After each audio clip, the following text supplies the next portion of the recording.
होली का क्रम 13 तारीख को शायद होली जलेगी, 14 तारीख को गुरंडी रहती है, होली खिलाते हैं। होली में मोटे मोटे डूंड जलाए जाते हैं।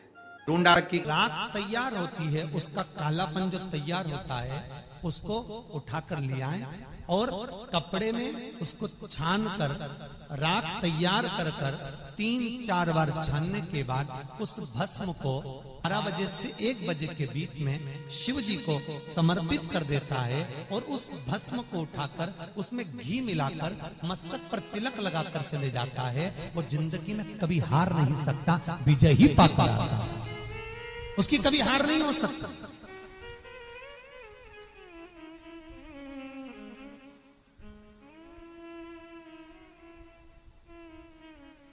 वो कभी हार नहीं सकता। शिव महापुराण की कथा कहती है वो भस्म विजयता को प्रदान करती है। आपको किसी से नहीं करना, किसी के हाथ नहीं जोड़ना, केवल वो भस्म का तिलक लगाकर जिससे आपका काम निकालना है उसके सामने पहुंच जाए, आपको सुख का अनुभव हो जाए, कार्य सिद्ध। तो भस्म इतनी प्रबल हो, शरीर में बहुत बड़ा रोग हो गया, छूटने को तैयार नहीं है, बड़े बड़े इलाज करवा लिए, बहुत दिखा लिया, बहुत सब दूर इलाज करवाया, सब दूर दिखाया, पर मिटने को तैयार नहीं है। तो फिर अबीर का प्रयोग, एक चावल का दाना, एक श्वेत पुष्प और अबीर भगवान शंकर को समर्पित कर धीरे धीरे धीरे धीरे शरीर का रोग अपने आप समाप्त होना प्रारंभ हो जाए। पूरी कहानी गलत बताई।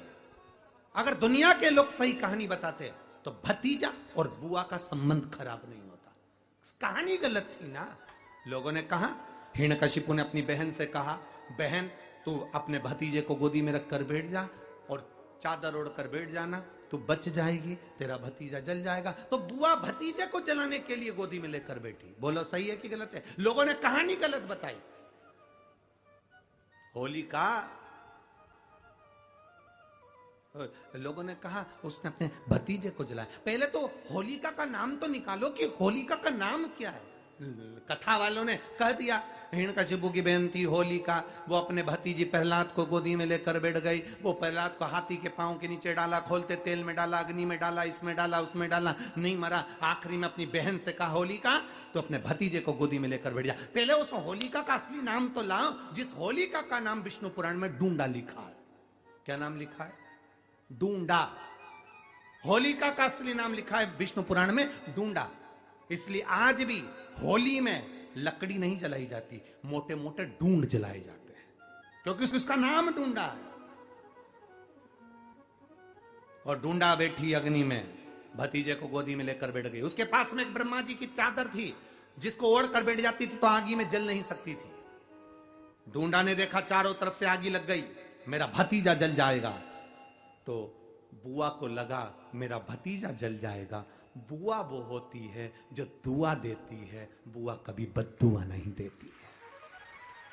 और डूंडा ने अपनी चादर को उतारा, आगी चारों तरफ से लग गई। बुआ को लगा मेरा भतीजा जल जाएगा, तो अपनी चादर उतार कर अपने भतीजे पे डाल दी और बुआ खुद जल गई, पर अपने भतीजे को नहीं जलने दिया। ये कथा है, पर लोगों ने उसको पूरी पलट दिया, पूरा पलट दिया।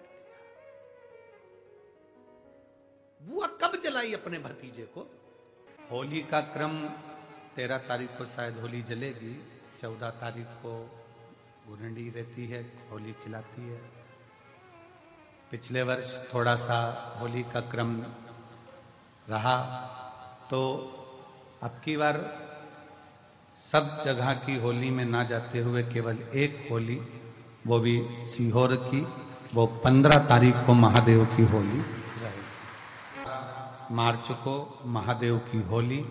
अपने शिवालयों में शंकर जी शिव मंदिर के अंदर चंदन का जल 1 लोटा अवश्य चढ़ाएं, महादेव की होली अवश्य मनाएं।